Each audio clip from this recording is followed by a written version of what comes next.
Dan and Corey here, welcoming you into Libservative.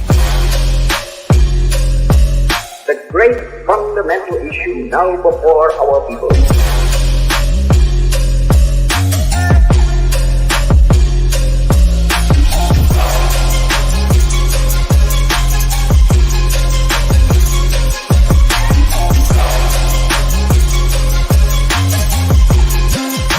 We, the people, cannot turn back.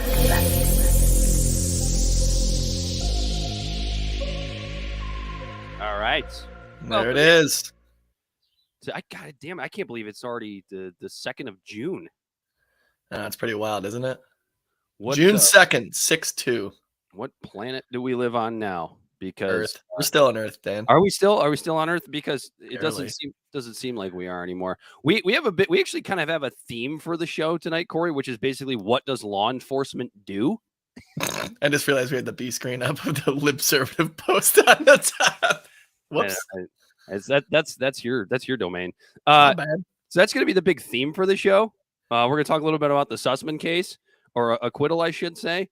And Andrew Yang was all over Twitter a couple of days ago, trending. And to me, this was like more proof, and maybe the biggest proof, at least that I've seen so far, that suggests that Twitter is a cesspool that is absolutely not a reflection of planet Earth. You just figure that out? Oh, I mean, I've always known it, but this one was like, this was just so obvious. But before we get to any of that, he, of course, is Corey Walsh. He is Dan Griffin. And Corey found a nice bottle of bourbon that he's been looking Oh, for. my gosh. So a journey of a year has finally come to an end. I found Eagle Rare. It's definitely lived up to the name of rare. I've been looking all over for this bourbon for roughly a year, and in all of the bourbon pages and all the different social media platforms that I follow. When I finally got a hold of it and posted it, everyone was just like, it was like gifs of like people applauding and clapping because they all know just how hard it is to find. And I finally got some, and it's definitely like I had a little bit of your house, but I think this one's a different one. This is the a single barrel select. It's like 10 years old. Yeah, because Obama was still president when this was barreled. Isn't that crazy to think about, that bourbon just sits in a barrel for 10 years? Does that mean it smells like a golden butthole? Nope. No. It smells better than that. If this is what a golden butthole smells like, then I am going to be a truffle hunter from now on. Tasty. Nothing wrong with that. Nothing wrong with eating ass. You heard it here first on Libservative. Anyway, ATM. I thought that meant automatic teller machine. I drink martinis. Goddamn, the search history is a mess. It's a lot of the reason why I drink martinis. The dirty saltiness gets the old flavor out of my mouth. Anyway, the opening. It's like a bag of asses. This took a little bit of a dark turn. Chocolate turn. Beautiful Eagle Rare. We're gonna write this listing ship. Corey, where do you want to begin this evening? Do we want to just jump right into what does law enforcement do? What do you want to do first? Yep. Right before that, I'm gonna say, if you're following or if you're watching the show, make sure to like, follow, and share Libservative Podcast. We're found on all social media and podcast platforms. You can find us on Facebook at Libservative. You can find us on Twitter and Instagram at Libservative Pod. We are on Twitch at Libservative Pod. I don't know. I forget it how it is always. You'll find it. You'll find it. If anyone's on Twitch watching it right now, correct me. Libservative Podcast at WordPress.com is where you can find the transcripts to all of our monologues. We are on TikTok, which still haven't made any fucking videos, neither of us. But we do have a TikTok, I promise. You can reach out to us directly at libservative@gmail.com, libservativepod@gmail.com. And yeah, like, follow, and share. Tell a friend where you're hearing this juicy tidbit of a show that you're enjoying oh so much. And give us a good rating. Give us a 5-star. Give us a little 5-star on that podcast platform you're listening to right now. It helps other people find the show. Like, follow, and share. Thinking about a giveaway soon for 5-star ratings reviews. I'll give you the t-shirt I'm wearing right now. Trying to see a lot of You see a lot of chicks on OnlyFans offering up their panties. I don't know if anyone's interested in my panties, but I will give off my t-shirt. What kind of panties do you wear? Boy shorts? Are you a boy shorts girl? I'm straight, no panties. Commando? No, I'm just kidding. I'm boxer briefs. It's got I like like the memory of this guy. I like the freedom, but I also like that little bit of nestle of just saying, I'm here to hold you in place. Yeah. I think, you know what's funny? I think when you're in like middle school, right? You finally get to experience with the free, you experiment with the freedom of boxer shorts, right? Like you get out of the tighty whities that you have when you're a little boy. You finally get to experience the breathability of boxer shorts. But then like there's always a transition. It generally happens sometime like in your like early 20s where like you get the boxer briefs and you're like, I need a little bit of the support. I need the ball bra still. Yeah, as you get older, they just hang a little bit lower. And then you start to, like, you wear the boxers for a little bit, and then a hot day you sit on them, and you're like, nope, this is not for me. It gets a little stickier. It's feels a little bit too free. You know, you gotta keep the boys in the You gotta hand know where the boys are at all times. the better. Yeah. But there's always When sitting is involved, you gotta know where the boys are, Dan. there's always that slow transition from the Superman or the superhero underwear to the boxer briefs. Every man goes through it. It's a wonderful journey. Yeah, I think probably 8th or 9th grade I started wearing the briefs. Boxer briefs. Boxer briefs. Yeah, don't confuse the two. I think most of law enforcement. Sorry, Dan.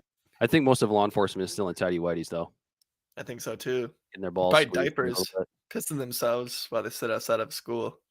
You know, it's so we just had another shooting. Was it yesterday at a hospital in Tulsa? Right.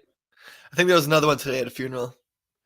But I'm looking at like the reports from this one in Tulsa, and I'm thinking to myself, this is not the same thing, right?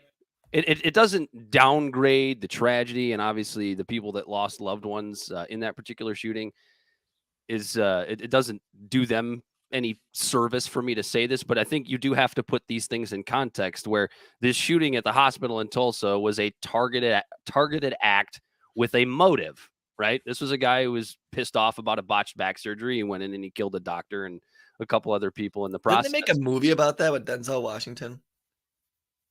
It sounds like it would be Denzel Washington. It was either Denzel or Liam Neeson. Was the the bad people that are vindicated in the end in the movie? No, wasn't there a movie where like his kid had cancer and he couldn't afford it, so he took the hospital hostage? Yeah, John Q, I believe, was the name of that film. That's Denzel Washington, right? I never actually saw it, but I didn't either. I'm like, oh, this is too much like real life. But like, I look like, oh, he can't afford a surgery because it's America. That's not about right. Is this a documentary? I do, but I looked at that and I had to take to Twitter. I had to take to social media. All right, let's see what everybody's saying. Let's see how everybody's scoring their political points and complaining about guns and talking about how Republicans don't care and whatever virtue signaling thing they can possibly say. And of course, it's true. This shooting was treated the same way that the Uvalde shooting was treated, that the Buffalo shooting was treated, and that's how you know that the folks that want to come on and just immediately jump on guns as the problem. That's how you know that they don't actually care either. When you treat a shooting like that the same as those other two. But does that make sense? Suicides. Yeah, absolutely.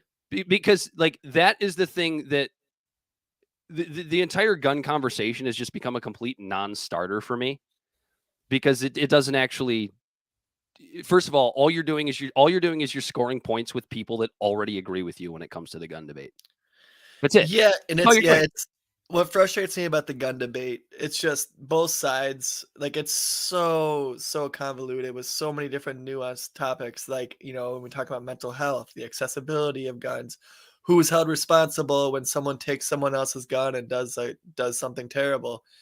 It's just so both sides just act so matter of fact, where they're just like, Second Amendment's my right, and they cross their arms, and then the other side goes, we just need to get rid of guns. And it kills me, because like you're just oversimplifying this serious thing. Because like I said before, like take away the gun debate in general, mental health in our country is clearly a big thing that we're not ready to even talk about or really tackle. I mean, like It's what's interesting too is the right is the one that actually goes, well, it's a mental health issue. It's not a Right. gun issue, but it's just a way to kick the can down the road because they don't do anything about it, as evidenced by Abbott, like nixing 200 million from their mental health program, which now it goes to money to work on the border, which arguably in being a border state like Texas, the border is also important, but it's just insane to me that like everyone keeps going, it's a mental health issue, and then the left actually goes, yeah, well, we kind of agree. Let's expand on Medicare for all, or like healthcare for people, and they go, oh well, no, it's not. But that's not what they say, because you can't get that into a 230 character tweet. They don't. They just go, we need to ban the gun. We got to keep the gun out of the hands of the bad guy. To which my response is always, okay, does keeping the gun out of the hands of the bad guy make the bad guy any less of a bad guy? Like, it doesn't. Does that solve? Even if you want to say that like saying mental health is the issue is like a trope or whatever, it's you still have to focus on the fact that like taking the gun out of the hands of the bad guy doesn't make him less of a bad guy. Right. It doesn't. And it's just bad faith arguments from both sides. Yeah, and that's exactly what I really try to drive home. It's like if somebody's so mentally distraught that they feel like they have to kill themselves or kill other people, you take the gun away. We're not solving an issue where there's potentially millions of people in our country that are so hurting that they feel they need to end either their own life or someone else's. It's just a convenient way to just shut people up. And because we don't care if you don't feel good. We just don't want you to make your not feel good pain happen to other people. So what was the actual issue in Uvalde? Now people are kind of finally starting to talk about this, which is that guy was a nut job. But it was a policing issue, right? Oh yeah. When it came down to it, yeah. Problem. We're talking about law enforcement today. No, Dan. Actually do. Dan, they blamed the teacher who left the door open. Who didn't actually leave the door open. And is the one who called the police because she was outside and saw the guy coming towards the house or the school. I mean, yeah. Nope. And then they said that, and then they went dark, and now the Uvalde Police Department is not cooperating with the Texas, Department of Justice. Yeah, the state investigators. They're just getting the. We're sorry, we cannot be reached right now. The thing that's so frustrating about this, Corey, is that like we've done it on this show multiple times where we've always tried to play devil's advocate when it comes to the police and like how difficult their job is. And, when people say, defund the police, literally, like we get kind of I wouldn't say upset, but it's like, okay, calm down. It's dumb. That's not going to happen. Think about this for a second. Like, police are important, but then and then something like this happens. And I throw my hands in the air. Like I tried to defend what you guys do. And this, and then this, and then something like this happens. To be fair, Dan, it's because you thought what they did was what they were supposed to do here. And they didn't do it. Well, how do you mean? So what I'm saying is, like, when we talk about police having difficult jobs and being the ones that they're the thin blue line, they're the ones that run in to help, like you think about 9/11, you think about things like that where police did take action and run in to help people and things like that. So those are the examples we use where it's like, yeah, no, police actually, they, as shitty as their system is set up and there's way too much room for error that's protected by the government so they don't have any accountability. They have a hard job. And we would say that, and then as evidenced by things, like I said, like 9/11, but then the very things that we say why they have a hard job is Uvalde. Right. Like, oh, well, we need police because of situations like this. And then when they get there and they don't do shit about it, and they're sitting there dressed up like G.I. Joe and tasing and arresting parents who want to actually be the real G.I. Joe, what is that? 40% of Uvalde's budget is for their police department. For what? So when we see on the side of police cars, protect and serve, can we remove the protect part now? Like, you mean the serve part? Because they're protecting their own ass. Well, no. Well, no. Okay, well then we can keep them both, but then put the caveat underneath because they're protecting ourselves. They're protecting themselves, and they're serving the revenue collectors and the property rights of rich people. Essentially, is what the police do. Yeah. And at that, I'm frustrated because of the defense that we've tried to do of people that lose their minds and go, we got to defund the police. We should just abolish police. I still think that we need to take away all their toys and just train them on real shit. Like I've said before, it's insane to me that a hairstylist has more hours of schooling than a police officer. And I say that because it's like I know they have a tough job. Generally. And like people don't necessarily see it. Like you'll be driving down the road and you'll see a car on the side of the road that's broke down and the guy's trying to change his tire and the cop pulls up behind and puts his flashes on. He's potentially saving that guy's life. So that's great. I think what we could say then, to walk me off the edge of the cliff, it's very much the way I feel about the military, right? Because I have a buddy who's a former Marine, and when I would talk about things like Afghanistan and Iraq, and I would say things like the Marines and the soldiers' lives that we lost in those two wars were a waste. My buddy would get upset that I said that because he thought I was talking shit about his brothers and sisters in arms. And I would look him right in the face and I would say, Brian, I'm not talking shit about them. I have no issue with them as soldiers. What I have an issue with is the institution that sends these people overseas to die for no fucking reason. Now, how does that tie in to police? I think I feel the same way about police. I don't think I would look at an individual officer and go, oh, that guy's a piece of shit because he's a cop. No, it's the institution that these police officers work under that is the issue. It's not police that are the problem. It's policing that is the problem, if that makes sense. Exactly. No, that makes 100% sense. Like it's a lot of these people, I'm sure there are people who become police officers, like if you looked up the percentages of police, if there was any way to do this, there's probably a good amount that are assholes. They come in from school and they're from high school and they're just assholes. But there's probably legitimately a very, very good amount of these officers who really believe they can, do better for the common good, and things like that. But then they come in and then instead of being officer friendly and saving cats from trees and helping people with tires and doing these day-to-day things that help society, they end up just being muscle for an ever encroaching victimless crime monopoly from the top of our government, where they monopolize crime, or monopolize violence to where it's literally the government's the only one that's allowed to do it. If anyone else does any sort of violence, they get arrested. They're told to sit on the side of the highway with a little radar gun to make sure nobody's going 5 miles an hour over the speed limit. Right. I mean, that's like giving out a ticket for jaywalking. Like I, as a human being, should be able to decide whether or not it's safe for me to cross the street. I, as a human fucking libertarian, you've rubbed off on me. But I mean, I think anybody could look at that from a common sense angle and be like, it is ridiculous that people get tickets for jaywalking. It doesn't happen very often. I understand that. But I think speeding is the same. Like if I'm out on the highway, and sure, the speed limit is 70, 75, wherever 65, wherever you happen to live. And there's nobody else on the road and I'm going 80 instead of 75. I, as a human being, have made the decision to do that, looking around, noticing that it's probably safe if I go a little bit faster than I'm on a nice sunny day. Maybe it's different if it's snowing or raining or whatever. Yeah. But I think I can make a decision for my own safety. I don't need to get a ticket from a police officer to tell me that I'm doing something wrong.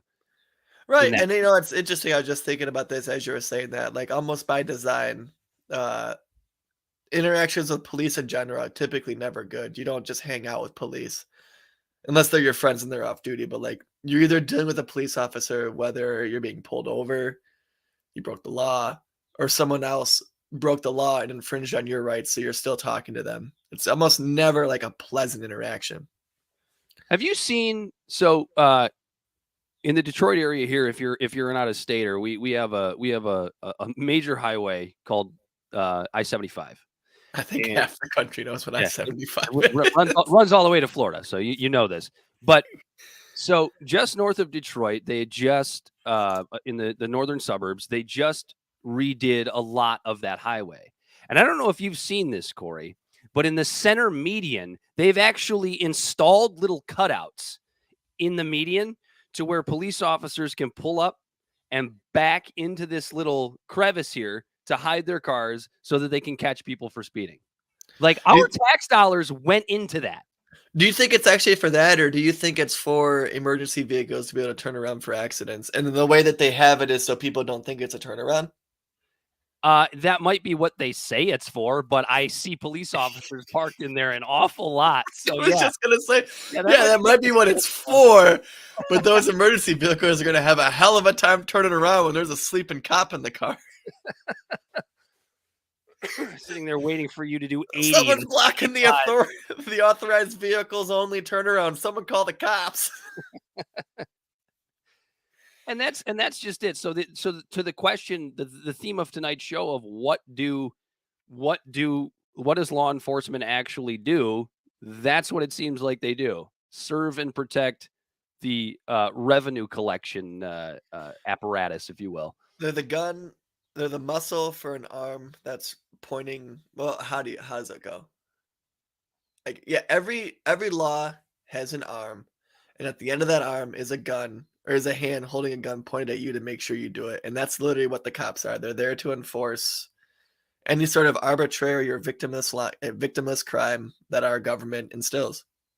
And in the case of the Uvalde shooting, that is probably the most egregious example to date. Just a failure. Somebody can point out a different one. No, but the most egregious example of police officers are not actually required to protect you. And that's true. Oh, yeah, absolutely. Yeah, no, Gonzalez versus Casa Rock v. Gonzalez. It's about the story of this woman who had this crazy ass ex-husband or boyfriend, one or the two, and they had 3 kids together. And the guy was absolutely insane. He was stalking her and all sorts of stuff like that. And she put a restraining order on him.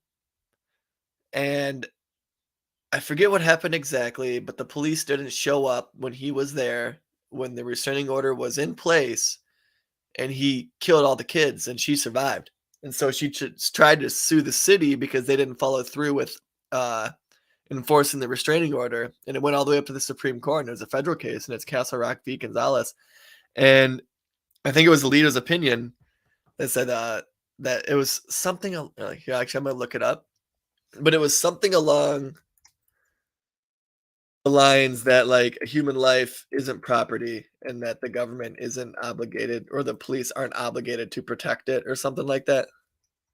Yeah, and that's the idea, that they're police officers, when they say serve and protect, the protect part is to protect property, which helps whom? Higher income folks, would you say? Yeah. Not so They much. don't necessarily protect the Constitution. Well, some would say neither does the Supreme Court. I would disagree, but Oh, it's Justice Scalia, not Alito. Sorry. he did. Who cares what that old? Who cares what that fossil is? Is he? Isn't he dead now? Yeah, he did. He did. He gone. He's up there drinking wine with RBG. They're getting. That's right. They hammered were together. friends, weren't they? They were homies. How dare they? How dare they? Dare they be friends with each other? What are you looking up again? I already forgot. The town of Casa Rock versus Gonzalez. Oh, that's right. I was looking for the actual opinion. I think you explained it decently well. Yeah. Justice Antolinskaya held the enforcement of the restraining order was not mandatory under Colorado law, where a mandate for enforcement to exist. It would not create an individual right to enforcement that could be considered a protected entitlement under the precedent of Board of Regents versus state colleges versus Roth. And even if there was a protected individual entitled to enforcement of a restraining order, such entitlement would have no monetary value and hence would not count as property for the due process clause. The enforcement of a restraining, and then Justice David Sauter wrote in a concurring opinion using the reasoning that enforcement of a restraining order is a process, not the interest protected by the process, and that there is not due process protection for processes. Process. There's another one in New York. I think it's Lozito versus New York. And this fucking guy, he was literally, it was during a stabbing rampage in New York on the subways. And so the cops are on the train kind of looking for this guy. And so there's this big musclehead, and he's on the train. And there's a guy, I'd heard the story, I think it was an NPR. This crazy fucker was sitting across from him. And there was cops on the subway in the cockpit with the captain of the little fucking train car or whatever. And this guy lost his mind and started stabbing people. And so this guy tried to stab him. And this guy starts stabbing Lozito. And he goes, I distinctly remember trying to stop this guy and subdue him and looking in the window of the train. And there was a cop in there just staring at me, not coming out to help. And because of the precedent of the town of Newcastle or Castle Rock v. Gonzalez, they said that the police weren't obligated to protect him unless there's like a verbal contract or something like that. But no. Graham versus Connor. Police are allowed to do whatever they want to under, as long as it's a reasonable action. What is it they say? It was or what was it? Reasonable. It was the word reasonable was in the ruling. To as long as the police act in a reasonable way in a scenario, then they're protected by the Constitution. If they just straight up don't act at all, they're protected by the Constitution. And if they do anything crazy and wild, then it's qualified immunity. Yeah, and the word reasonable is so funny. It's such an arbitrary word that's so subjective. Like, what the hell is reasonable? Nobody knows what the hell that actually means. So maybe instead of, especially in the case of the Uvalde massacre, maybe instead of talking about the non-starter of guns, because you're never going to win and you're never going to lose that argument. Maybe we need to talk about policing a little bit more. DEFUNDREFORM. It's literally the same amount of letters, literally the same fucking syllables. Deform or reform, defund. It takes them out the exact same space on a tweet. Why the fuck are we yelling out defund the police when we could be saying reform the police? Because they have a really bad marketing campaign. The worst. And dude, it's like, like we need cops. We need public servants that are there to help with society, but not the ones we got. Yeah, that's for damn sure. Like I know of 2 good cops, and they're my friends. And so there might even be a bias there, but I don't know. I would trust them. But other than that, like, fuck me, man. Like, these officers need more training. They need more pay. Instead of spending money on all this bulletproof armor and ARs that they're not clearly, based on Uvalde, they're clearly not going to use. Let's use this so then they can actually identify a mental health episode, or like identify a mental issue, identify fucking low blood sugar, man. The Graham versus Connor case I mentioned earlier, Graham v. Connor, the reason why he was tackled and the shit beat out of him is because him and his friend just got off work. He had low blood sugar. They ran into a local gas station and to get some orange juice for him or something so he could just get his blood sugar up, but he didn't have his wallet. So they ran into the store, realized he didn't have his wallet, ran out, hopped in the car, and went to go drive him home because he lived a few blocks away. A cop saw them run in, run out, and then pulled him over because of that, because it looked suspicious. Sure. He pulls him over, and Graham, who has fucking low ass blood sugar. Have you ever met anyone with low blood sugar? Oh yeah. Yeah, I got that. They're a dick. Oh, they're a fucking dick. They're they're pissed. They don't even know what they're saying. Like, they get all angry and agitated, and they say weird things, and they do weird things, and they do all this wild shit. And the cop just didn't recognize that because he was not cooperating with police, and they beat the fuck out of him. So here you go. This is breaking. This just came from Axios. I don't know how breaking this is, but President Biden calls on Congress to reinstate the federal assault weapons ban that was passed in 1994 and expired under George W. Bush in 2004. Oh, the crime bill, or not the crime bill? The assault weapons ban. Was that Brady? That wasn't Brady, was it? No, Brady was the one that made it to where guns were more accessible, right? The Brady bill? Or was the Brady bill the opposite? He also called for expansions on background checks, raising the age limits to purchase semi-automatic rifles, and red flag laws. So a bunch of shit that doesn't actually solve the problem. Congratulations to the Biden administration on that one.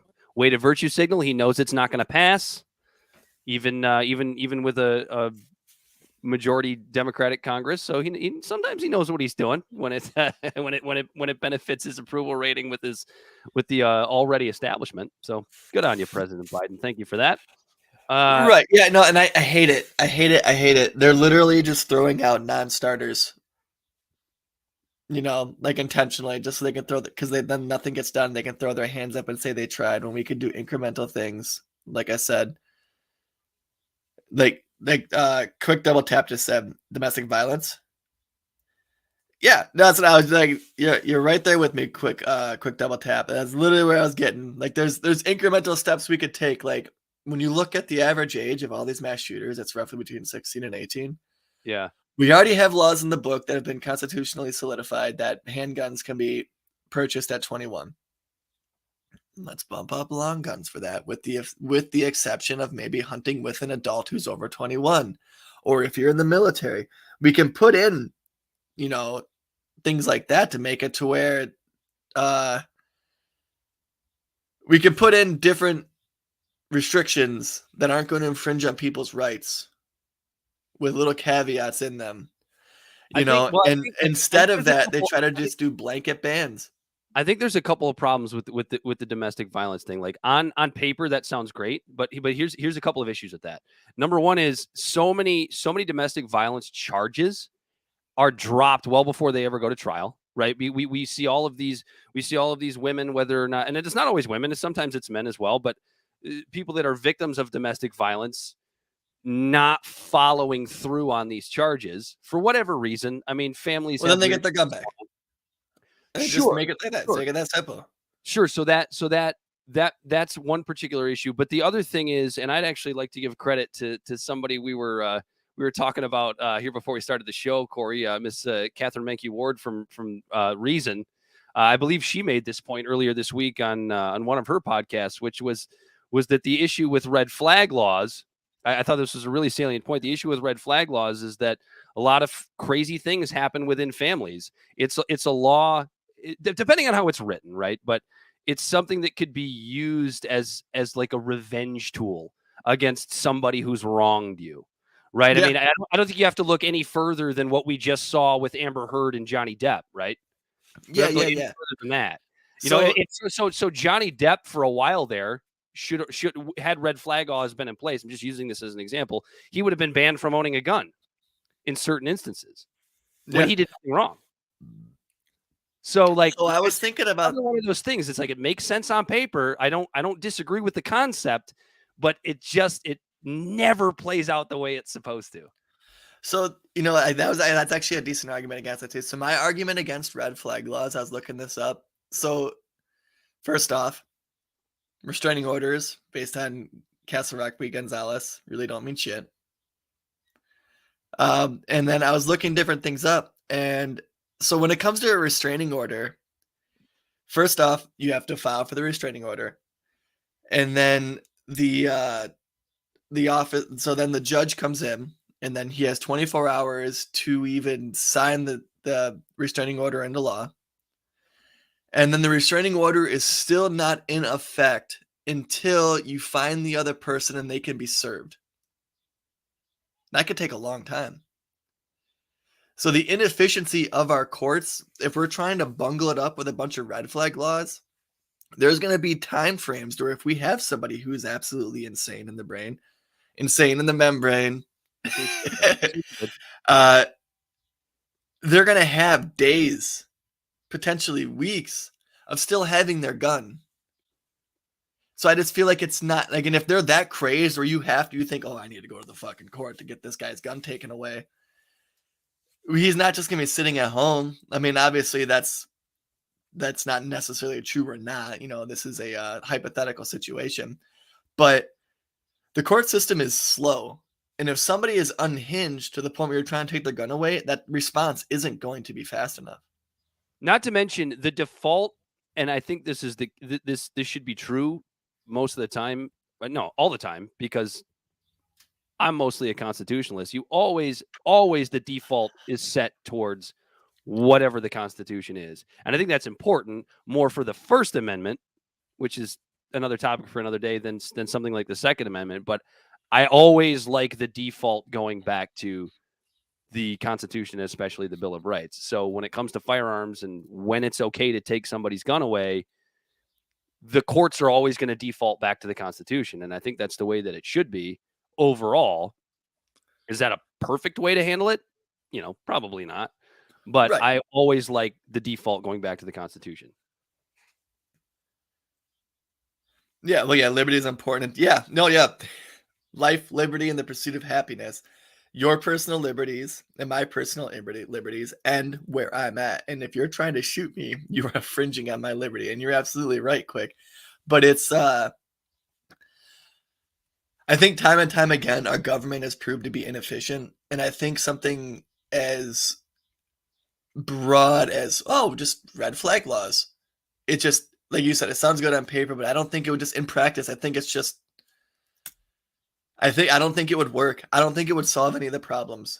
Because at that, like, when I'm talking about, like, and I'm not saying it's a mental health issue just to kick this can down the road. I really think we need to deal with the serious mental health problem in our fucking country. You're not using it as just like this weird blanket defense for firearms, right? Because right, yeah, no, in general. That's one of the big issues that I have with the gun nuts. It's the only time it's brought up. It's the only time it's fucking brought up.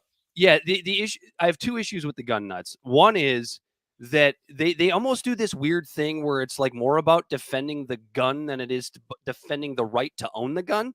That's number one. But another thing, gun that did it. Another thing that they do is like, I just wish gun people would just admit why they own firearms. You don't own your firearms. You don't own 25 fucking firearms. You don't have an arsenal in your shed to protect your home. You have all those guns because you like them and they're fun. And that's okay. I'm not here to judge you. That's fine. But just admit that that's what it is. No, I got them for home protection. Quick, are you from the UK? Are you going to fire 50 guns at the same time on a home intruder? No. Yeah, you're not going to grab all those 50 guns and put 8 guns in your hands with each trigger and blah, blah. 6 cigarettes lit across. Okay, so Quick. So when he's talking about about guns and stuff like that, and he goes, in the UK, there not in UK, not self-defense law. You can't defend yourself with a firearm in the UK. That's insane. That's insane to me, Quick, because here in Michigan, we have a stand your ground law that, like, if you come walking in my door and I don't want you in my house and you don't turn around and leave, I do not have to retreat. Well, and the other thing too is, like, how often does that happen, right? People walking in my house? No, well, anywhere in the United States. Like, how often is the stand your ground law actually invoked? I mean, you don't. I mean, maybe more than we realize. Maybe it's not reported on, but you don't hear about it a whole lot. One of the biggest landmark cases we just had was the Kyle Rittenhouse case. Well, that's true. I'm not saying it never happens. No, okay, yeah. I'm just saying it's it depends on the state, because it also it can be used even in fights, in self-defense, but not just guns. It's just the gun cases are always the ones that come up, that are the hot button issues. But for real, man, like, I really want to drive that home. Like, mental health in our, like, and like, this is why I say, like, mental health isn't treated seriously if we have like roughly 40,000 gun violence or deaths in our country and the result of gun violence. More than half of them are self-inflicted from suicide. And no one ever says shit about that. All they do is every time someone mentions suicide on the radio, they just spout off the suicide hotline number real fast. Yeah, and then that's it. A lot of people like to talk about, and this is usually a right-wing talking point, but inner city crime, that's not an insignificant number. And also, was it the Reason Roundtable that also talked about the average gun deaths per year when it comes to school shootings? And it's not meant to minimize it. It's obviously the number should be 0, But the way that it's often talked about is that, 700 kids a year die from school shooting, and on average, it's about 10. Yeah. And It's 10, and it's there's 50 million kids that go to school every day, essentially. And again, it's all not throughout meant to the minimize country. those deaths or the. And I don't want to minimize the deaths, look, but it's like, you do have to put it what's in context. If what's you're 10 having of this 50 conversation. million, and then how do you get that number down to zero? Short of treating our schools like prisons, and I don't want to see that either. I Or- hate that argument too. It's just put a fucking guard at the school.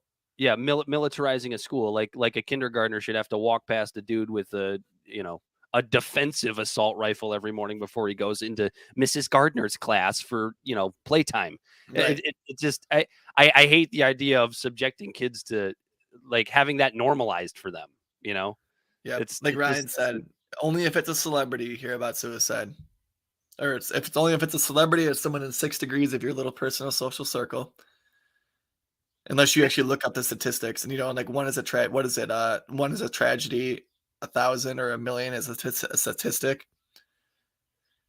We have people in our country that are just fucked. We have so many people on antidepressants. We talked about this last week, and it's nobody wants to tackle this thing seriously until it inconveniences them, and then they just try to find the easiest path to solve it, so they don't have to think about it it's anymore. just like anything else. It's much easier to just go to your political corners, make your political talking points about how guns are bad and we need to get rid of them, or guns are good and we need more of them, which is basically what it is, right? That's if you're breaking down the arguments into an easy thing to swallow, and then the thing that bothers me about the anti-gun crowd is that they sit there and they accuse the gun crowd of not caring, which is that pisses me off so badly, because that is such a ridiculous projection. Well, that goes to what we've talked about as a theme in our show, is like both sides create caricatures of each other. Mm-hmm. That when you think Republican, it's this red hat, make America great again guy and a big ass 50, or would it be, what's the one that's out right now? Is it the 6'3" fucking Power Stroke Ford diesel driving around with the fucking come and take it sticker on the back? And he's wearing his sunglasses and he's yelling into his phone going, "I'm pissed off at the world because it's not as simple as I want it to be." And then and then on the other side, it's the caricature of some limp-wristed soy boy with a neck beard with a fedora tip in his hat going, "Hello, my lady," and going to Comic-Cons in a rainbow shirt. Not hello, my lady. Hello, quotation marks, insert gender here, or insert pronouns here. Right, and it is. It's just straight up caricatures of both fucking sides, man. And then nothing gets done because they vilify each other so well that you just think the other side's an idiot. And if you think they're inhuman, they're not even on the same level as you to talk to. You want to get to a couple comments before we move on to the next reason that law enforcement, we don't know what the hell they actually do? So we kind of mingled a few of these in here. This one, though, from Johnny, I'm not exactly just straight up covers up our fucking faces. I'm still clear. I'm not exactly sure what he's saying here, but it sounds like something that might be fun to unpack. Let us say there is a chimp community consisting of 300 chimps. Roughly 98% of the population worship maple leaves and think it is sacred. I know I'm making a lot of leaps in logic here, but bear with me. And the other 2% gets turned on by these leaves and ejaculate on them. The 98% doesn't like this and thinks that the masturbators are evil. Are the masturbators objectively bad? No, it's subjectively bad in the society, sure, but not objectively. I think we should pass this question on to Ben Shapiro. he would say yes, the masturbators are objectively bad and they're trying to turn your children into transgender people. That's what he would say. You're probably right. No, they're not objectively bad. I don't think. Because objectively is always a strange word. Did you ever notice how objectively is one of those words that people use in placement of like subjectively, almost like how people say literally when it's not literal? Oh, on accident. Yeah, all the time. I don't think he's doing that. He's saying objective. No. He's saying he's got it right. No, I understand. But yeah, you're right. I just thought about. Oh yeah, that's just objectively true, and it's like God exists. It's just objectively true, and it's like Titanic makes them sad. If you have the movie, not the actual killing, but like, that's the people on the sinking ship, but the movie. If you have a penis, you are a woman. That is just objectively true. I love purposely saying that my facts are objective and you're wrong and everyone agrees with me to people about very trivial things just to really fucking piss them off. You're wrong. Just objective facts are on my side. And it'd be something about like which color is best. A very subjective argument and just try to act like there's facts. Green is the color that makes you horny. That's objectively true. Ask Tucker Carlson about the color green in those M&Ms. He was pissed off that they're taking away your eyelashes. Quick double tap called you out, by the way, for your grammar, and he is correct. It is by accident, not on accident. So thank you. Where did I say that? Back in a couple minutes ago. Just listen back to the episode. You'll hear it. God damn. So my grammar is bad and my verbal. I only pulled that up because I always make fun of Corey for his grammar. Anyway, you want to talk about Sussman? Oh, hey, you like that? Sussman says. This is also another example of what the theme of the show tonight, which is what does law enforcement actually do? So the lawyer for the Clinton campaign, Michael Sussman, was acquitted basically on charges of lying to the FBI. And the interesting thing about this to me is not necessarily the fact that he was acquitted, although that is interesting, but he was acquitted and also proved that the FBI and the Clinton campaign were in cahoots with each other. It's so interesting how both things happened at the same time. Right. It does. But they're going for the hyperpartisan vindication of the left because he was found not guilty. Then what they did wasn't wrong. And then the right thinks that the whole entire court system now is fucking corrupt. And they're ready to go storm the Capitol again, I guess. I don't know. So, I mean, look, the thing that makes me so frustrated about this is that like neither you or I have ever been or will ever be supporters of Donald Trump, right? I think you would agree with me when I say that Donald Trump is a con artist and a narcissist, and I think he even proved that as president. I agree, and I was hoping that you had a fart soundbite for that. I got to talk about Trump.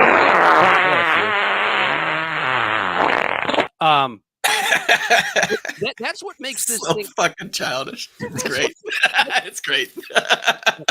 Childish. But that's what makes this thing so frustrating to me, because you have the Clinton campaign obviously in cahoots with the FBI to try and catch Donald Trump for doing something that he did not do. You don't need to do that.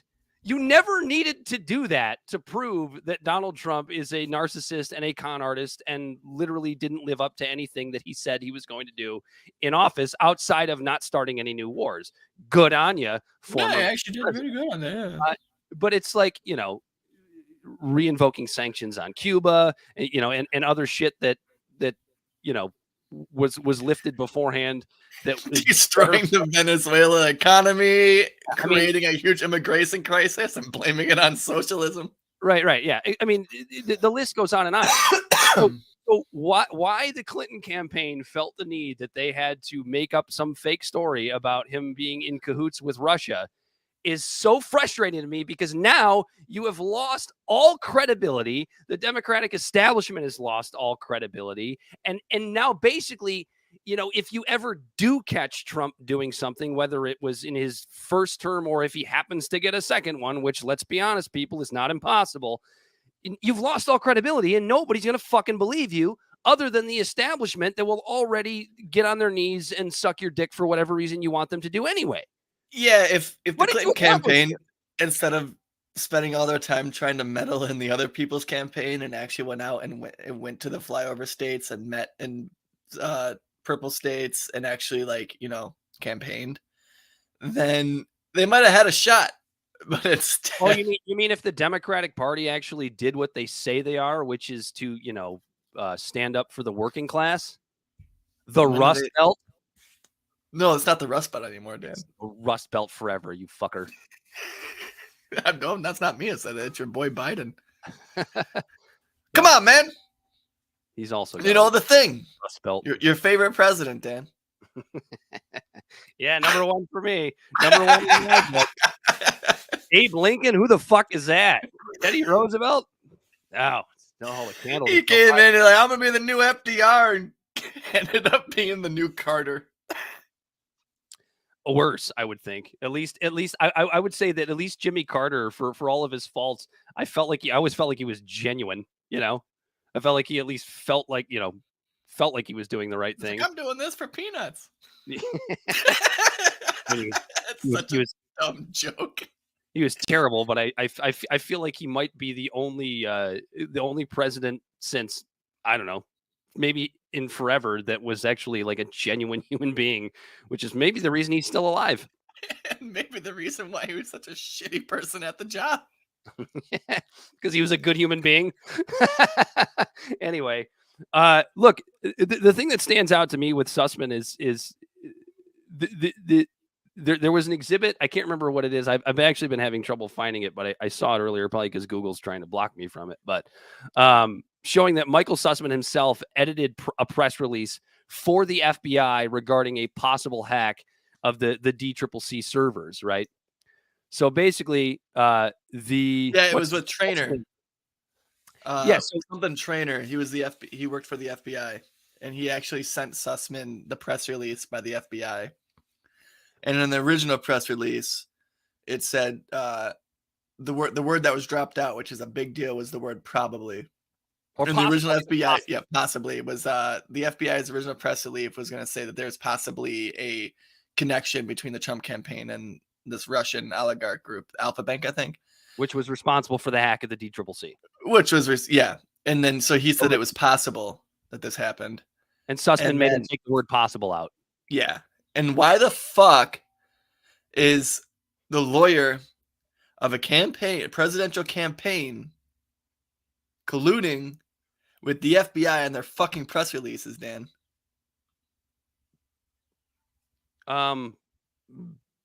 Because they're in cahoots with each other. I mean, how am I supposed to answer that question?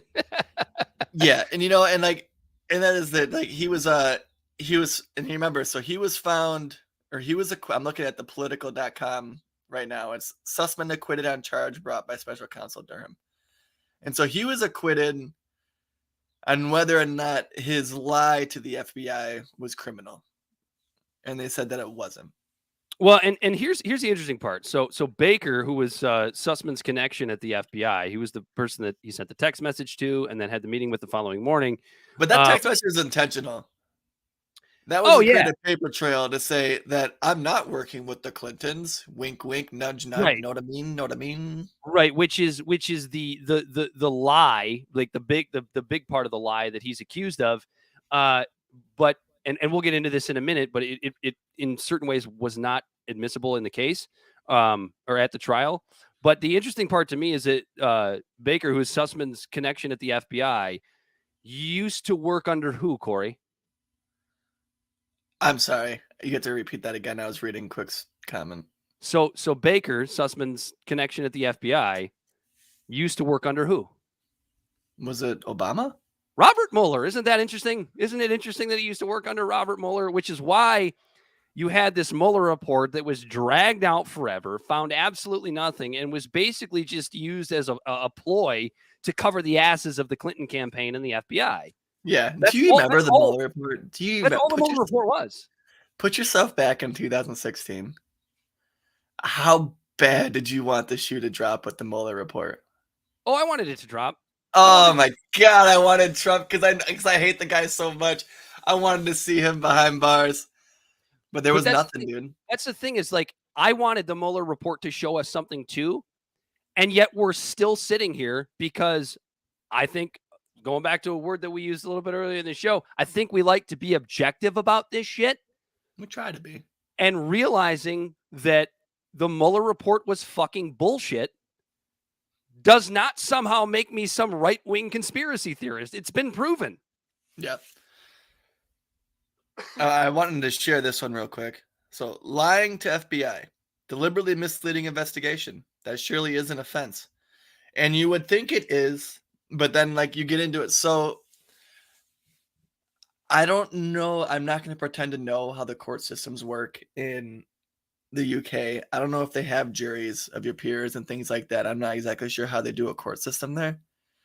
But here, the way that this one shook out, the reason why it was basically he got away with it is a lot of it has to do with this was in a district court in DC, and DC is full of people who are connected and involved in the politics. And so when you're looking at a district court in DC, and this evidence like this came out afterwards that like a lot of people on the jury, which not necessarily they knew it. I'm going to give them the benefit of the doubt and say they didn't know, but one of the jurors' kids was on a baseball team or some sports team with the judge's kid. Some of them were donors to Clinton campaign. No, we're talking about Sussman's kid. The defendant's kid, right? One of the defendant's kids went to school or did something with Sussman's kid. And so they all kind of know each other. So there's already bias in that jury because of the fact that let's pretend like they're not even like, we're not even going to pretend that none of them knew about what was going on here. A woman, here we go. A woman identified as juror number 5 came forward Thursday morning to tell the court that she only recently discovered that her daughter and Mr. Sussman's daughter play on the same high school crew team. So she didn't even know before the trial started. So I think that's a little bit of an overused conspiracy theory type talking point on the right. Yeah. And I'll get into that in a second. But what did you just call us a colony?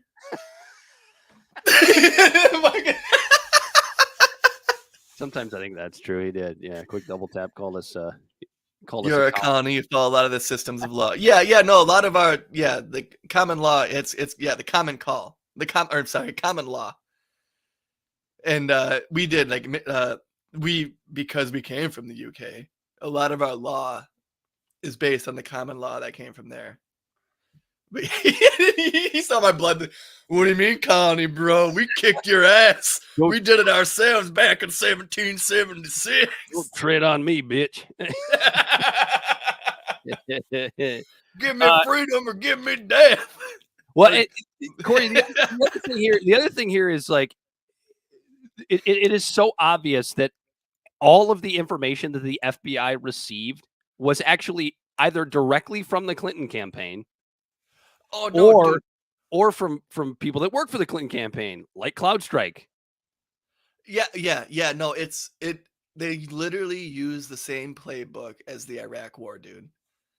They leaked this information to the FBI, and they leaked this information to media, which in this case was the New York Times. And then they go, FBI, check this out. This is what's going on. And then they go to the news and go, oh, look, the FBI is looking into this.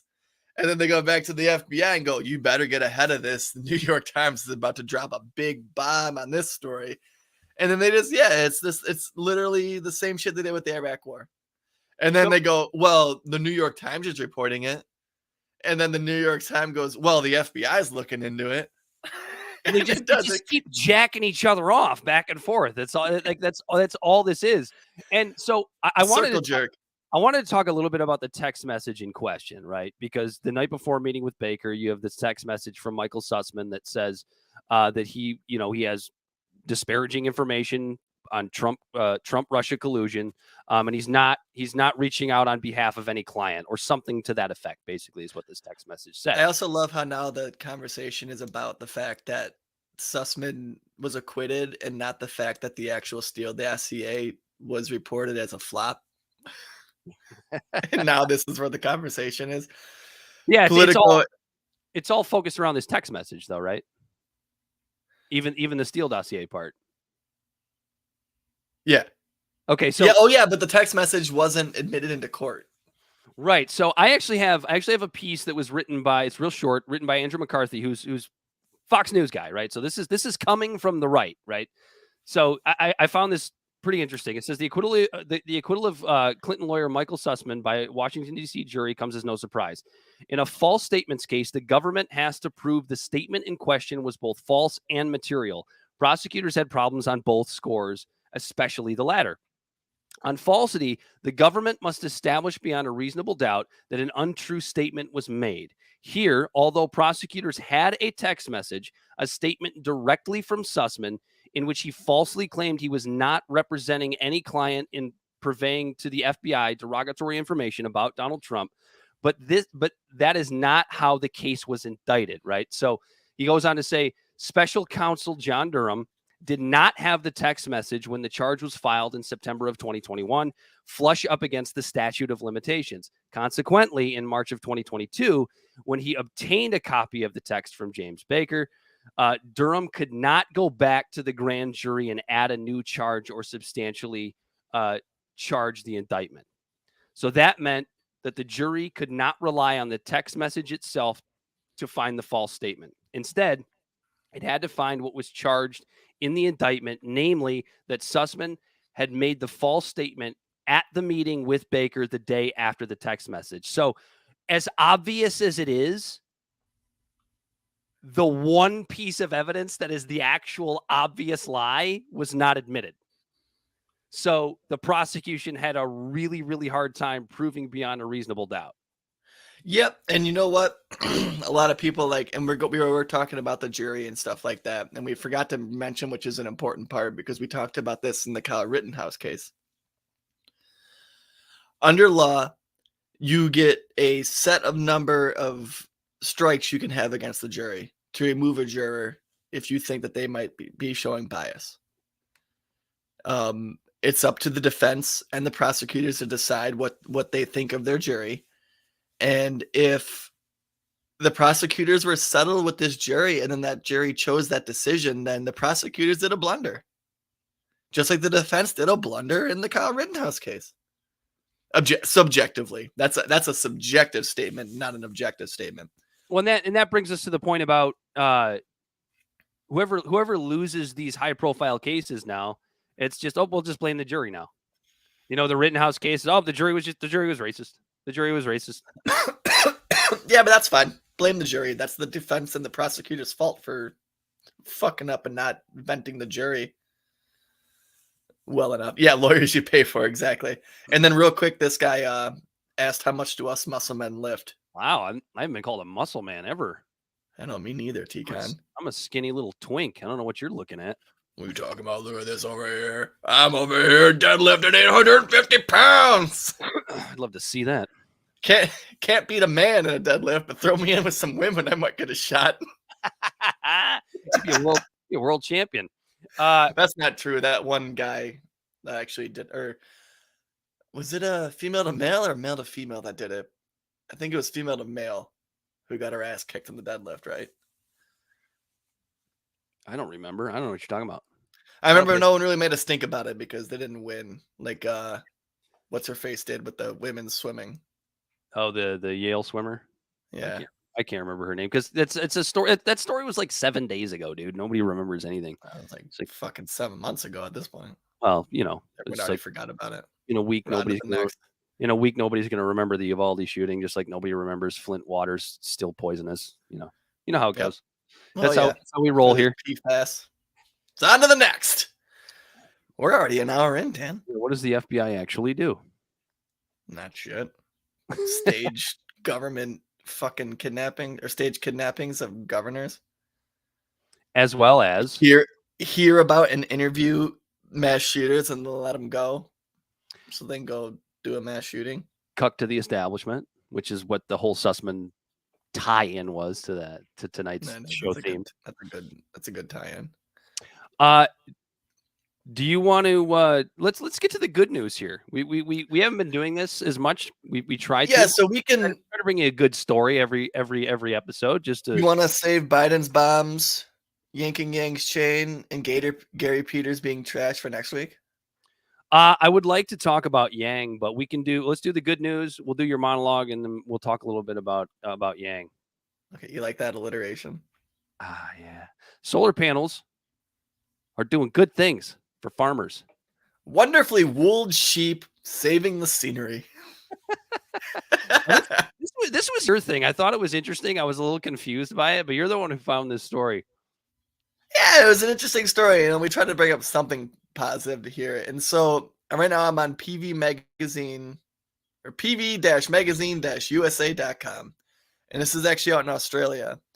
But 2 Australian farmers reported that their solar panels increased grazing quality during drought periods over a 4-year period, aligning with research suggesting solar panel microclimates might increase water retention and grass reproduction. So a lot of times what people are doing is they're putting their solar panels low to the ground. So what these but what that does is it takes up space. And so we have all of this space for people who have pastures for grazing animals, whether it's sheep, cows, alpaca. I don't know, just all the grazers. You could have just said grazing animals and we would have made the point. I know, I thought in my head I could name like 8. And I was like, wait, what else grazes? Cows, sheep, goats, horses, maybe? Anyways, so these farmers, they put these solar panels on their farm, but what they did is they raised them up a little bit so sheep could actually walk underneath them. And so what this did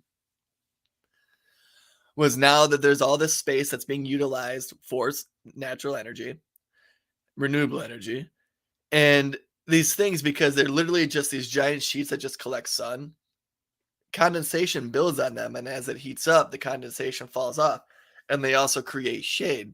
So it's watering the grass underneath these things really, really well, and then also keeping them protected from the beating sun during the day, so the grass is staying greener, and it's not creating a bunch of mud patches and things like that that sheep can get dirty in.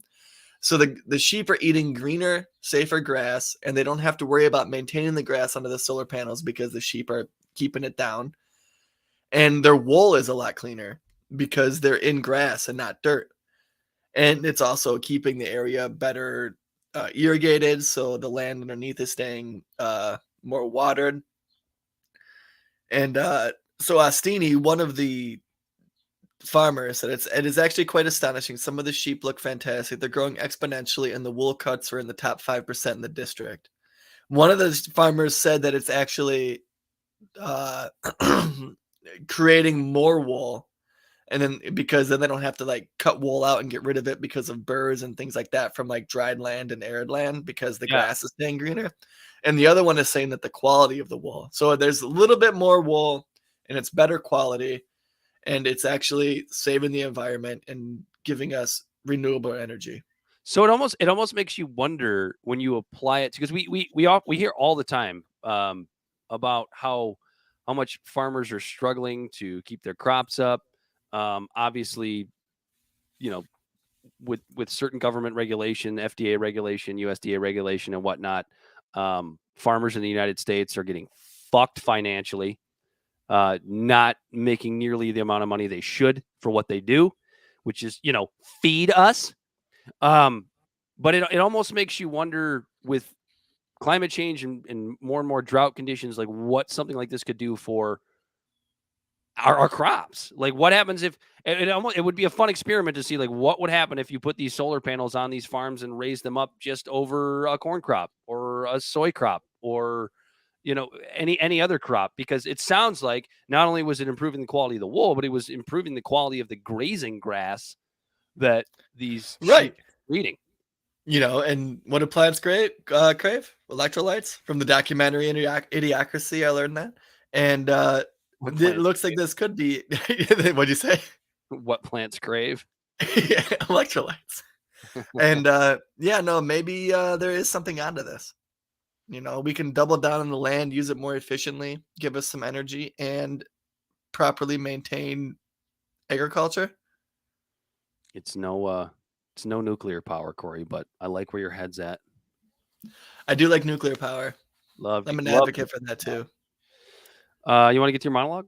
Yeah, I'll read my monologue. You damn straight you will. All right. You ready? I'm ready. I'm a sip of this whiskey. I'm going to go take a dump while you're doing this. Believe all women or just some? With the closing of the sensationalized defamation case against Amber Heard, it seems as though there was a paradigm shift in the conversation of the hashtag #MeToo movements. In both the courtroom and the court of public opinion, people, both men and women, have migrated to the Team Johnny side of the argument. Personally, I'm all out of fucks to give regarding the shit show put on in the courtroom while two very rich, broken people drug each other's names through the dirt in some attempt to salvage their own tarnished names on a nationally televised stage. And I like Johnny, not just as a pirate, but he himself, and would love to drink a brew with the guy whose mind is clearly on a different wavelength than most. He brought to life one of my favorite books, The Rum Diaries by Hunter S. Thompson, and it still blows my mind that the movie is where he met the woman who'd make his life hell for a stint. But a jury decided that's all behind the guy now, as he picks up what's left of his vindicated name and pride and carries on to new drug and booze-induced adventures. And Godspeed to the man. Stay away from crazies, Johnny, no matter how pretty they look in the passenger seat of a 59 Corvette. Believe all women. Still a saying I think we need to, in the very least, adhere to. I'd also add believe all children, or teenagers, especially based on recent events we've seen tragically unfold. Shit, after the Johnny Depp trial, I'd say even believe all men.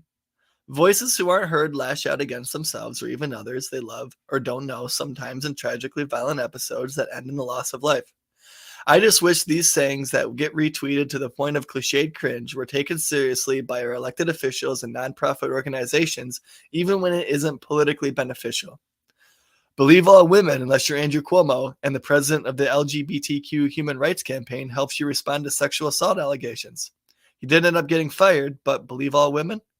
In an article by Brittany Bernstein, she writes, two of the co-founders of Time's Up, an anti-harassment group created in response to the Me Too movement, helped New York Governor Andrew Cuomo's office draft a letter to discredit a woman who accused him of sexual assault, according to a report by the state attorney general.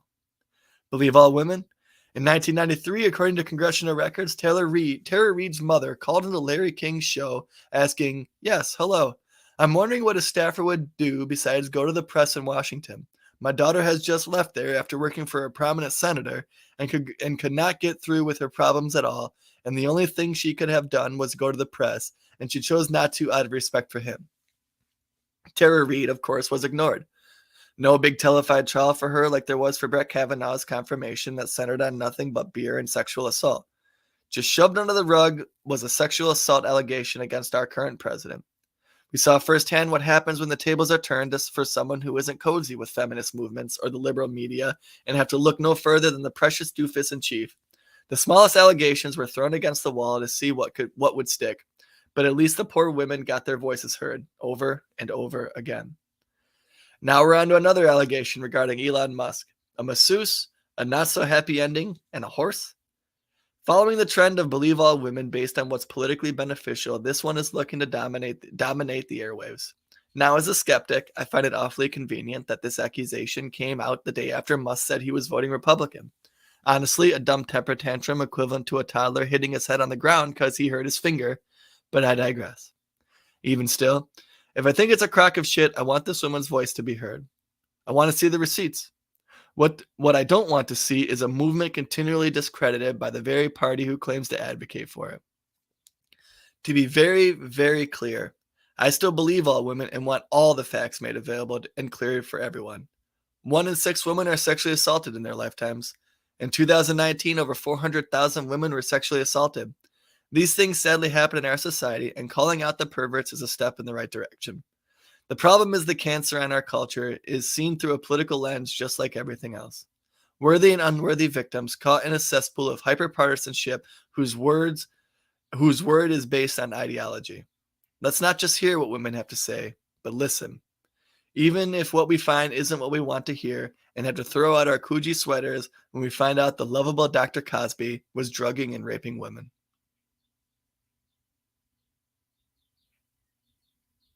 Hold on.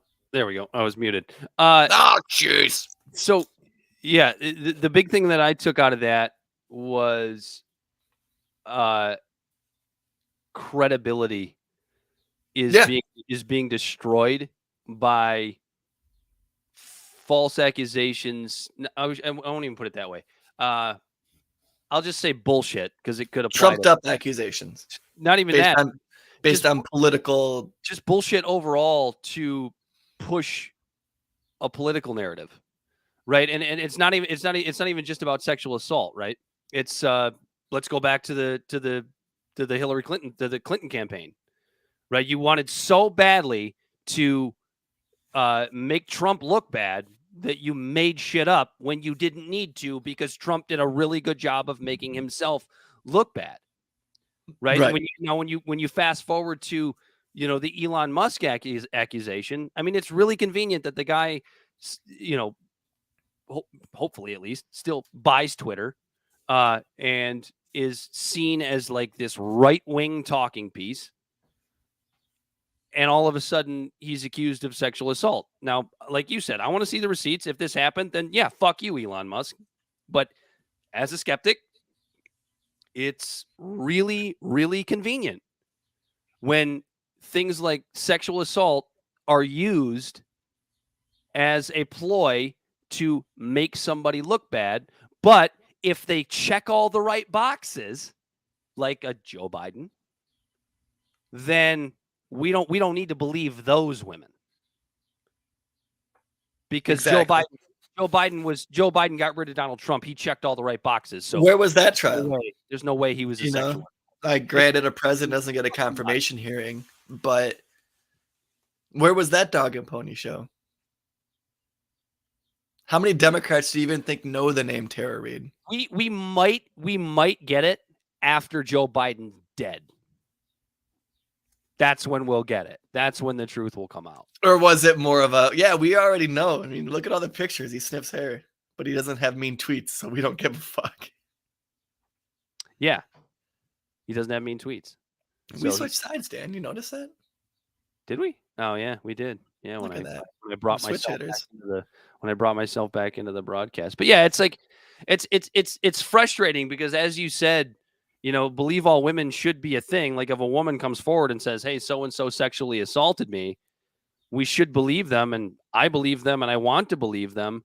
But when you have people that use something like that as a political weapon, delegitimizing people that were actually sexually assaulted, Amber Heard, right? It's literally a Jussie Smollett or Smollett. I don't know how the fuck. Yeah, like racism is a problem, and there are. It's a problem. It's real. You don't need to make it up. Yeah, exactly. Yep, and for your own gain. That's what Amber Heard did, obviously. And now I don't even know if you saw this, but Amber Heard is she's appealing, saying that this was some sort of setback for women, and her attorney's trying to blame the jury. Again, it's the jury that he helped choose. It's people like you, it's people like you that damage the credibility of people who are actually of Tara Reade sexually assaulted.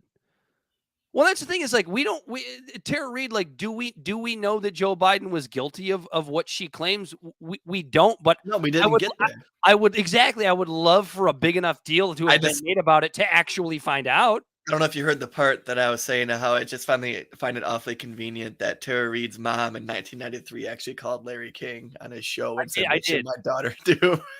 Yeah. I mean, that's pretty damning. That's definitely pretty damning. Just throw that under the rug. Yeah, you want the guy who doesn't have mean tweets.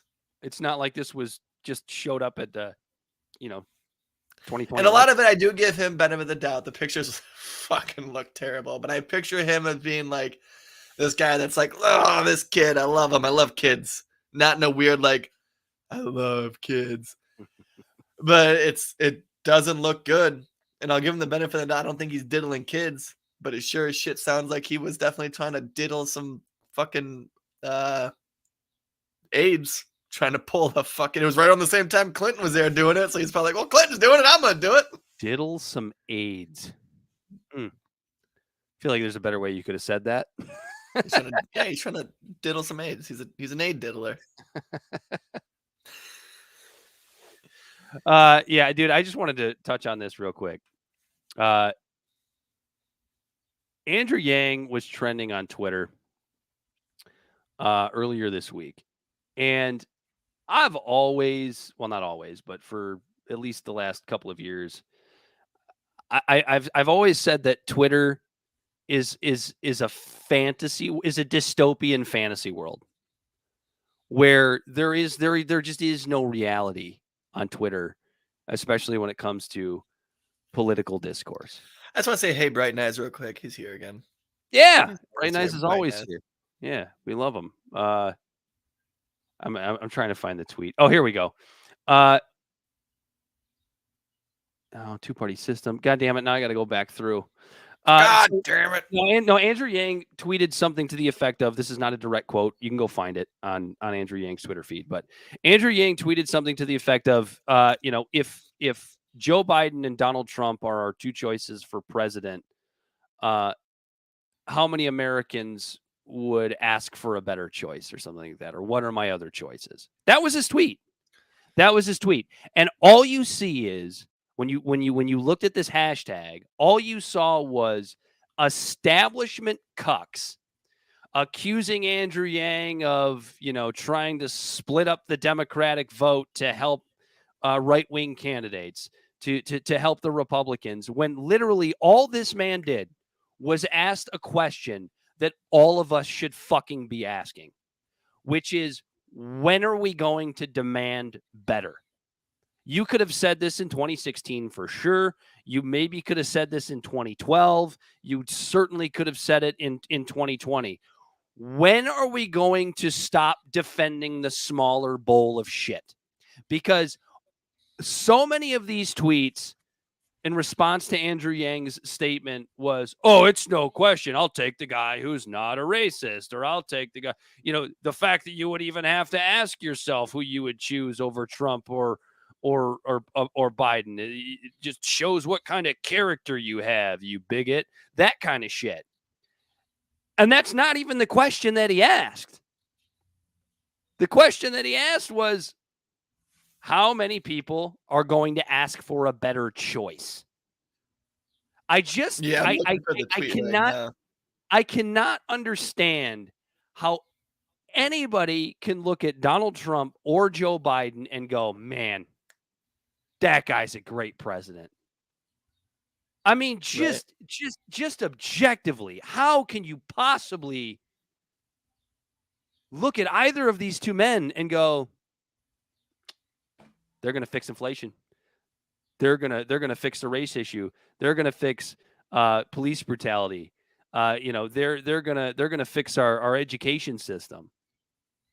Like, in good faith, who can actually tell me what either one of these men would do to make any of those things better?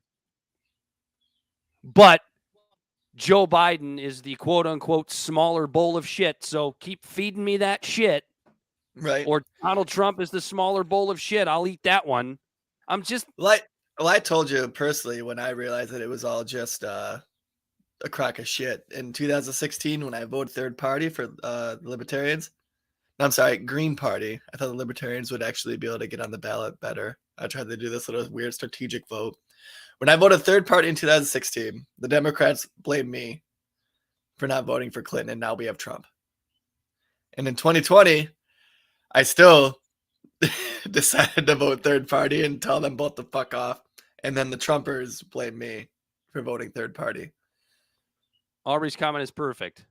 If you have an easy time trying to decide between Dr. Evil and Lex Luthor, you're a little too comfortable with supervillains as your president. Yang is asking the right question. And that's exactly right.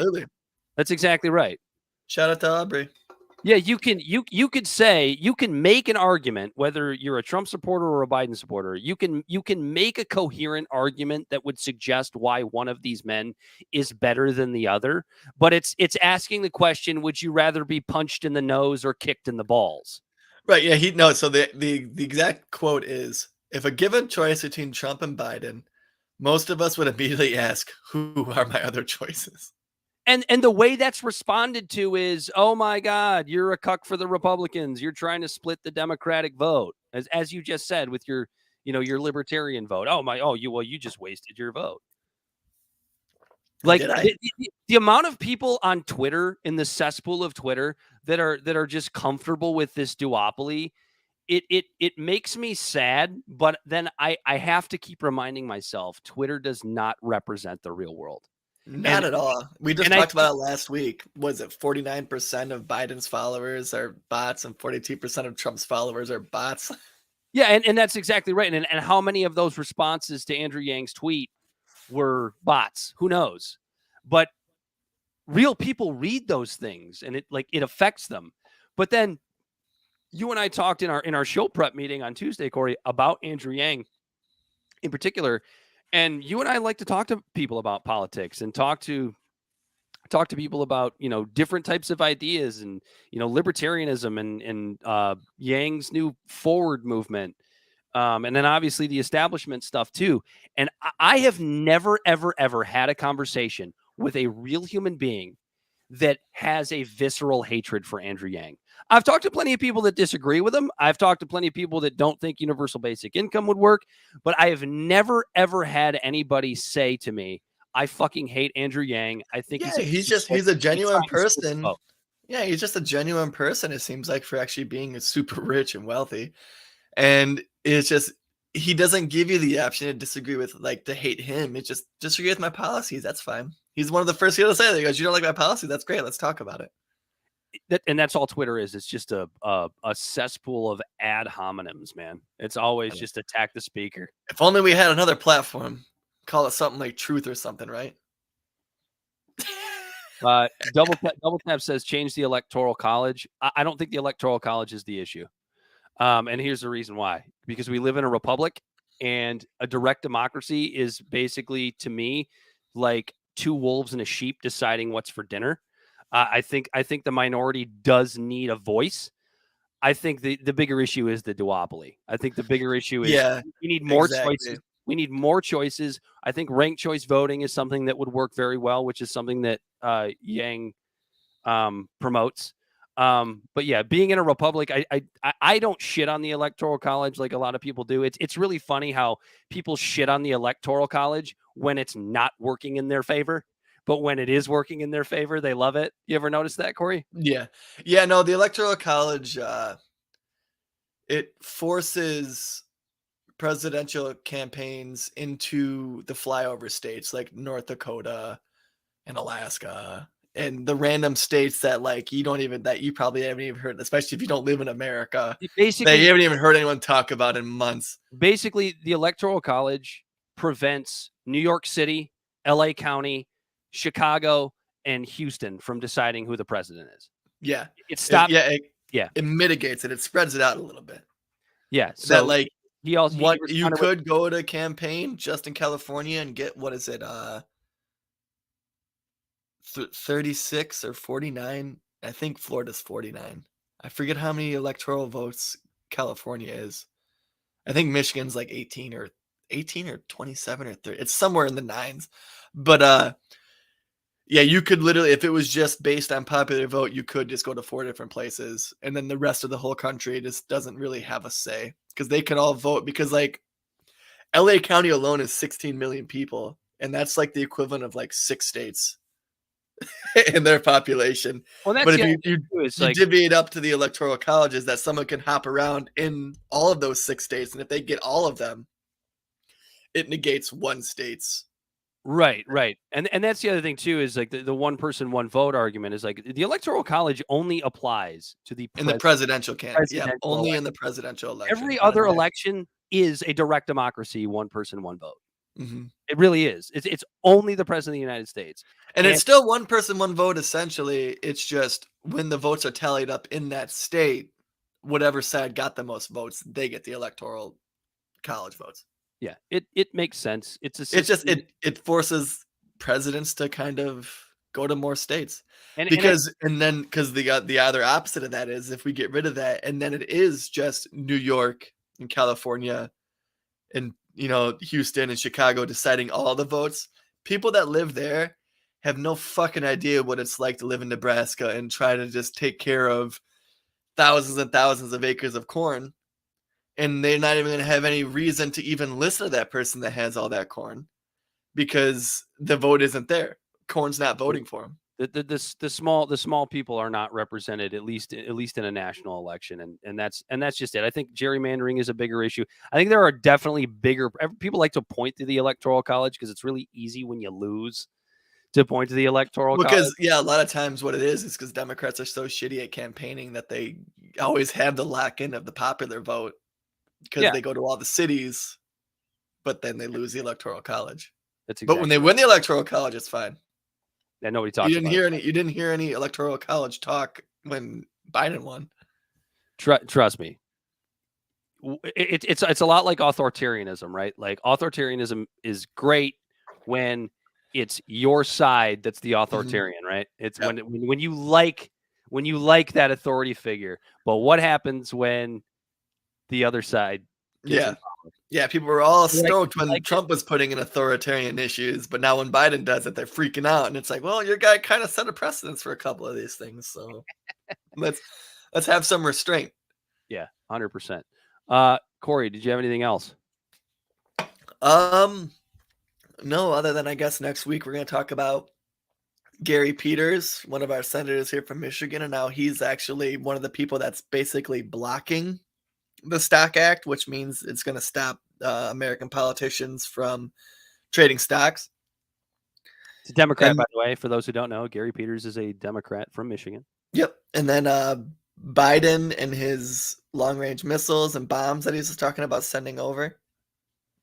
And then that was all actually I've left on here. So we can just talk about those next week. So tune in next week. And we're going to talk about Biden's bombs and how Gary Peters is trash live at 7:30 on Thursday, which actually is going to be a bit of a trip because I'm actually going to be recording at 4:30. I'm going to be in Oregon. Yeah, that's right. You're going to be out of town. Let's give a quick shout out. Give a quick shout out to Double Tap, Aubrey, Bright and Eyes, and for all of our other commenters for engaging with us. We appreciate that. Please, our boy Andrew. Please review the show. Called you out because you were talking shit about my.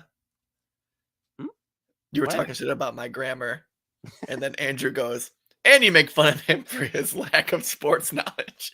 And all it was, like, I think I'm pretty good at knowing sports. It was only when the fucking baseball hits the wall if it's out or not. Hey, that's just the jock in me, man. That's the jerk jock in me. It's that muscle man. That's that muscle man, toxic masculinity muscle lifter. Yeah, it's the high school quarterback. I did not play quarterback in high school. Dude, you know what's really funny? So I just downloaded NHL 22 and I've been playing it. And you know what I made my fucking name on there? Because I knew people would think it's funny and like not funny and like good, but they'd be like, who the fuck is this guy?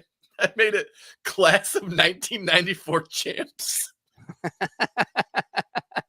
So fucking dumb.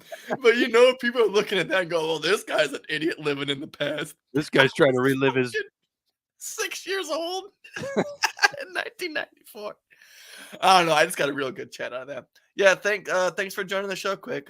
Make sure to subscribe, follow, and share. We do this every Thursday. And we have and if you miss it, we have a podcast that comes out.